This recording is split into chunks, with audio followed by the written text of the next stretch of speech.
Hi, today we're going to talk about ethical AI. Because with the rapid advances in the field, we see that there's also some growing ethical concerns about the use of AI and its impact on society. So today I have Caroline with me, who's part of our labs team and an expert in ethics. Caroline, to start off, can you briefly explain what we mean with ethical AI? Sure. So ethics, of course, are the moral principles that govern all our actions and our behavior.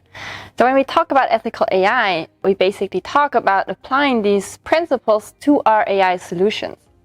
So this includes not only asking ourselves the question, can we technically build an AI solution, but also how can we build it in a robust and in an ethical way? Sometimes even asking ourselves the question, well, should we build a certain solution? So you might already see with my answer, there's a bit two levels to it. So there's, on a higher level, the goal of the application. Is the AI used for good? Or does it have any kind of bad purposes?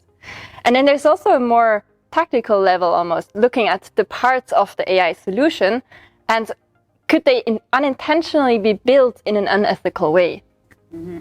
So it's both about using AI for ethical purposes and making sure that we don't cause unintentional harm while building it. Yes. Okay, perfect. And what would be then the main challenges associated to that?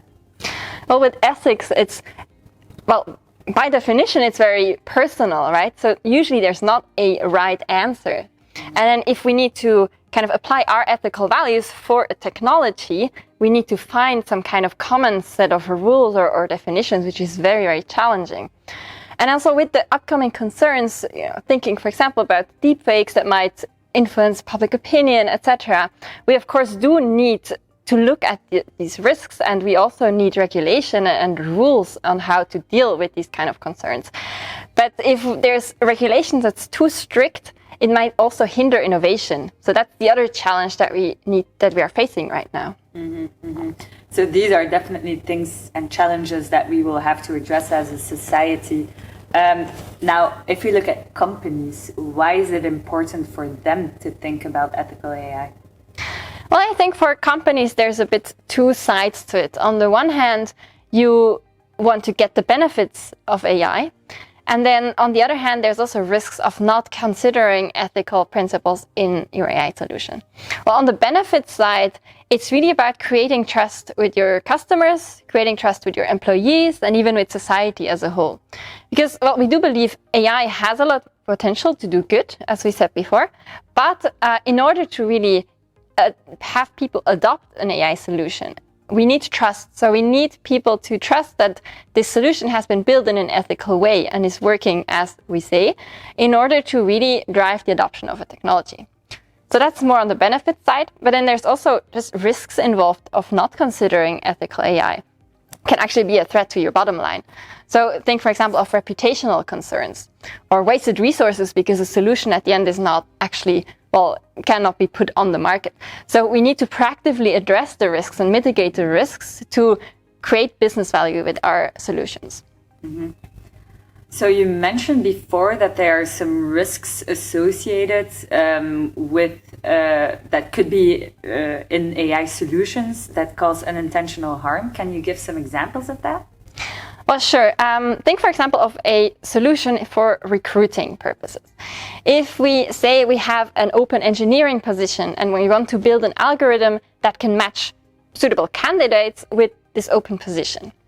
And what we normally do in machine learning is then we would take a lot of data from the past. Think, for example, of open positions that have been matched and the profiles of the candidates that have been matched to these positions. So we take a lot of this data and then train the machine to make new predictions in the future.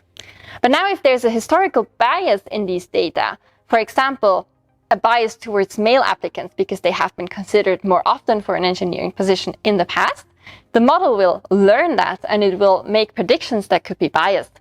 So of course, this is a risk we really need to proactively identify and mitigate and, take out of the solution before we put it into production. Mm-hmm. There's also other things actually than bias, right? So this is a bit the obvious one. There's also concerns, for example, about explainability. How can you make sure you know which features, etc., the AI has considered in its model. Or privacy. There's a lot of concerns around using data for privacy concerns. So there's a lot of different dimensions to consider, of course. Mm-hmm. And how can organizations go about that? How can they start considering ethical AI? Yes, so on a strategic level, there's three main, let's say, starting points that you can look at. First really is to define your ethical AI principles and red lines. So what do I mean by that? Basically, we define principles of how we as a company want to address AI and what do we want to stand for. But we also define purposes or uses of AI that we will not go into. For example, one of our red lines at ML6 would be to not influence the democratic opinion. Then there's also processes. So you need to make sure that you have integral processes around the topic of ethical AI. So this really goes from how do you identify, how do you evaluate, and how do you mitigate risks systematically in your company. But there's also around processes of really like how do you make sure issues are raised from the front line, from sales, from engineers to leadership so that you can proactively mitigate the risks. Mm-hmm. Mm-hmm. Yeah, go ahead. Sorry, no, there's one more topic around it. There's, of course, awareness. So the process and the principles, you also need to create a lot of awareness around these things and around the topic of ethical AI with your employees to make sure everyone understands it. Everyone is trained to identify the risks and to raise them. Yeah, okay. And if as a company I have a specific use case that I want to tackle with AI, what should I do about that? How can I identify and mitigate the AI risk there? Yes, so there on this more tactical level, it's very important to have a framework in place that you can use to assess the benefits and the risks of an application. So really that makes you think about the different dimensions that you need to consider, that has the right questions that you need to ask yourselves in order to identify the risks and in order to define actions to then really mitigate them. So having a framework, having an idea how to do it for a specific use case, which is also dependent on your industry and on the solution itself, on the context, is very important. But then there's also tools and new methods for really looking into each of the components. Think, for example, of explainability. I mentioned it before. We can look, for example, at Shapley values to see what the model took into account and really proactively check for these risks. Mm-hmm. And if I understand correctly, that's also important from a regulation point of view to look at these risks and maybe to document those. Exactly. As you might know, the EU is also very much working on regulation in the field.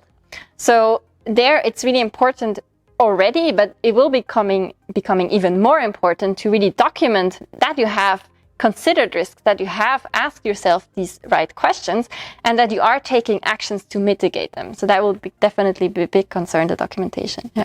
Mm-hmm.